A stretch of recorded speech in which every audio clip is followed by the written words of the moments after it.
6 अक्टूबर 2022 को oil producing countries OPEC की तरफ से, जिसे सऊदी अरब लीड करता है, एक ऐसा फैसला लिया गया जिसने अमेरिकन गवर्नमेंट के मुंह पर तमाचा मारा और अमेरिका के सुपर पावर होने पर सवालिया निशान खड़े कर दिए।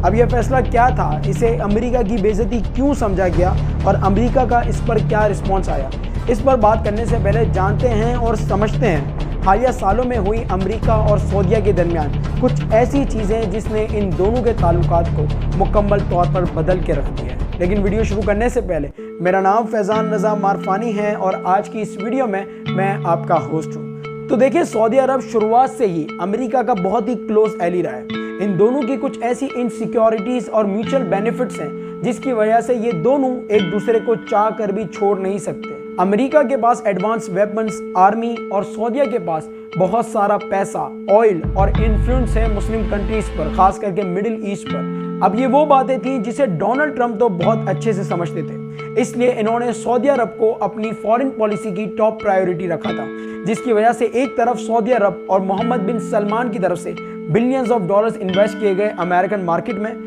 और दूसरी तरफ अमेरिका की तरफ से बिलियंस ऑफ डॉलर्स के वेपन सेल किए गए सऊदीया को, ये जानते हुए भी कि सऊदी अरब इन वेपन्स का इस्तेमाल यमन में मुदाखलत और इंसानियत का खुले आम कत्ल के लिए कर रहा है। ट्रंप के लिए सऊदीया की दोस्ती, सऊदीया कितना इंपॉर्टेंट था, इसका अंदाजा इस बात से लगाएं कि 2018 में जब एक बहुत ही नामवर जर्नलिस्ट और वॉशिंगटन पोस्ट के राइटर कमाल खशोगी को इस्तांबुल में कत्ल किया गया, जो कि अमेरिकन इंटेलिजेंस CIA के मुताबिक और तुर्की गवर्नमेंट के मुताबिक इस कत्ल के पीछे इनडायरेक्टली और डायरेक्टली मोहम्मद बिन सलमान का हाथ था। ट्रंप ने इस केस पर ना तो कोई सीरियस कार्रवाई शुरू की, उल्टा अपनी ही इंटेलिजेंस पर सवाल खड़े कर दिए। लेकिन फिर आए जो बाइडेन, जिनके हवाले से पहले ही ये स्पेकुलेट किया जा रहा था कि इनकी प्रेसिडेंसी में, इनकी गवर्नमेंट में सऊदीया और अमेरिका के दरमियान ताल्लुकात कुछ बेहतर नहीं होंगे, क्योंकि इन्होंने प्रेसिडेंट बनने से पहले ही अपनी इलेक्शन कैंपेन में कुछ ऐसी बातें करी थी जो बिल्कुल भी ठीक नहीं थी। इन्होंने कहा था कि हम सऊदीया को हथियार बेचना बंद कर देंगे। इसके अलावा इन्होंने कहा कि ये सऊदीया को एक फारिया स्टेट बना देंगे, यानी एक ऐसा स्टेट जिसकी पूरी दुनिया में कोई वैल्यू नहीं होगी, वो पूरी दुनिया से कट ऑफ होगा, आइसोलेटेड होगा। And I would make it very clear, we were not going to in fact sell more weapons to them. We were going to in fact make them pay the price and make them in fact the pariah that they are. और ये सब चीज़ें बातों तक महदूद नहीं थी। इन्होंने प्रेसिडेंट बनने के बाद इस पर अमली काम भी किया। इनकी प्रेसिडेंसी में अमेरिका और सऊदीया के दरमियान ताल्लुकात कट ऑफ हो गए और हथियारों की फरोख्त रोक दी गई। लेकिन फिर रशिया यूक्रेन वॉर शुरू हो गई और इसी के साथ ही पूरी दुनिया में एनर्जी क्राइसिस शुरू हो गए।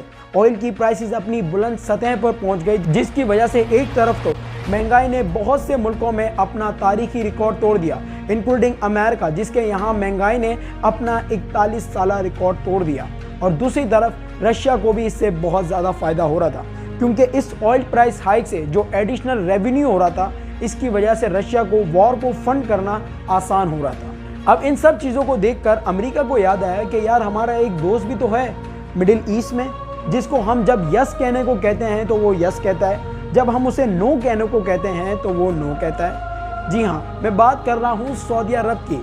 और फिर जो बाइडेन, डिस्पाइट इसके कि वो पिछले इतने सालों से सऊदी अरब के हवाले से उल्टी सीधी बातें कह रहे थे, इन्होंने रियाद, सऊदी अरब का विजिट किया। अब इस विजिट का प्राइमरी और फोरमोस्ट जो मकसद था, वो था सऊदी अरब को कन्विंस करना कि वो ऑयल की सप्लाई इंक्रीज करे, ताकि ऑयल की प्राइसें नीचे आए, जिसकी वजह से एक तरफ तो महंगाई पर काबू पाया जा सके और दूसरी तरफ रशिया के लिए मुश्किलें खड़ी की जा सकें। अब सऊदीया ने सप्लाई बढ़ाने के बजाय सप्लाई को कम करने का डिसीजन लिया। अब ऑल तो ये डिसीजन सिर्फ सऊदी अरब का नहीं था, बल्कि तमाम ऑयल प्रोड्यूसिंग कंट्रीज का एक कलेक्टिव डिसीजन था। लेकिन इसमें भी कोई दो राय नहीं है कि सऊदी अरब का अच्छा खासा इन्फ्लुएंस है ऑयल प्रोड्यूसिंग कंट्रीज पे, यानी अगर वो चाहता तो इस डिसीजन को तब्दील भी कर सकता था या फिर रोक भी सकता था। स्पेशली जब अमेरिका की तरफ से, बाइडेन एडमिनिस्ट्रेशन की तरफ से कंटिन्यूसली ये रिक्वेस्ट की जा रही थी कि भाई एटलीस्ट 1 महीने तक रुक जाओ, ताकि ये जो अमेरिका के मिड टर्म इलेक्शंस होने वाले हैं, इसमें हमारे लिए वोट के लिए कोई ना कोई पॉइंट तो हो। अब ये डिसीजन जो भी था और जिस बेसिस पर भी लिया गया था, अमेरिका की तरफ से इसका नेक्स्ट लेवल रिएक्शन आया और अमेरिका ने सऊदी अरब पर इल्ज़ामों की बौछार कर दी। जो बाइडेन की तरफ से कहा गया कि सऊदी अरब ने ये जो डिसीजन लिया है ना, ये इसके नताइज देखने के लिए तैयार रहे। इसके अलावा अमेरिकन सेनेट के कुछ मेंबर्स का कहना था कि सऊदी अरब ने यह फैसला लेकर वाजे कर दिया है कि वो रशिया के साथ खड़ा है, क्योंकि इस फैसले से रशिया को फायदा होगा। तो कुछ का कहना था कि अमेरिका को सऊदीया के साथ जितने भी ताल्लुकात हैं, जो भी अमेरिका की डील्स हैं सऊदीया के साथ, उसे फ्रीज कर देना चाहिए। लेकिन इसी के साथ सवाल पैदा होता है कि क्या अमेरिका ऐसा कर भी सकता है, और अगर ऐसा करता है तो इससे इसको क्या फ़ायदा या नुकसान होगा। तो देखें, बहुत से एनालिटिक्स का कहना है कि यस, अमेरिका ऐसा कर सकता है, लेकिन अगर अमेरिका ऐसा करेगा तो वो खुद अपने पैरों पर कुल्हाड़ी मारेगा, क्योंकि वन ऑफ द रीज़न आज सऊदीया इतनी जुर्रत दिखा रहा है वो यही है कि बाइडेन एडमिनिस्ट्रेशन ने सऊदीया को वो वैल्यू नहीं दी, खास करके मोहम्मद बिन सलमान को बहुत हल्के में लिया, और अमेरिका ने अपनी एटीट्यूड की वजह से ही सऊदीया को पुश किया कि वो नए पार्टनर्स की तरफ देखे, या फिर दूसरे अल्फाजों में न्यू ब्लॉक जो बनने जा रहा है उसमें शमूलियत इख्तियार करें। अब इन सब बातों को देखकर अगर इन कंक्लूजन बात करें तो देखें, ऑल्थो अमेरिका की तरफ से जो भी बातें करी जा रही हैं और सऊदी अरब की तरफ से जो एटीट्यूड दिखाया जा रहा है, खास करके 2-3 दिन पहले सऊदी प्रिंस सऊद अल शालान की तरफ से जो वीडियो रिलीज़ किया गया जिसमें वो वेस्ट को जिहाद की धमकी दे रहे थे, इन सब बातों के बावजूद अगर हम ग्राउंड रियलिटी देखें तो देखें ये दोनों कंट्रीज़ एक दूसरे पर काफ़ी डिपेंडेंट है। फॉरमोस्ट तो ये कि इन दोनों का जो एनिमी, इन दोनों का जो दुश्मन है वो एक ही है, ईरान। इसलिए सऊदीया को जैसा और जितना हथियार चाहिए वो इसे रशिया या चाइना नहीं दे सकते, क्योंकि इनकी ईरान से अच्छी दोस्ती है, इनके ईरान से अच्छे ताल्लुकात हैं। इसलिए प्रैक्टिकली अमली तौर पर तो इन दोनों के दरमियान कोई बहुत बड़ा ड्रास्टिक चेंज पॉसिबल नहीं है, अनटिल एंड अनलेस आने वाले वक्त में कोई दूसरी बड़ी चीज़ ना हो जाए। लेकिन एक बात क्लियर है, और वो ये कि जैसे सऊदीया ने मौके की मुनासिबत देखकर अमेरिका को अपनी वैल्यू का एहसास दिलाया कि सऊदीया कोई हल्की फुल्की कंट्री नहीं है। अगर अमेरिका चाहता है कि उसका मिडिल ईस्ट पर इन्फ्लुएंस हो, वो अगर अपने एनिमी ईरान को काउंटर करना चाहता है, अगर वो चाहता है कि सऊदीया उसको ऑयल के मामलात में फेवर करे, तो उसे सऊदीया को प्रायोरिटाइज़ करना पड़ेगा। उसके हवाले से बातें करने से पहले 10 बार सोचना पड़ेगा।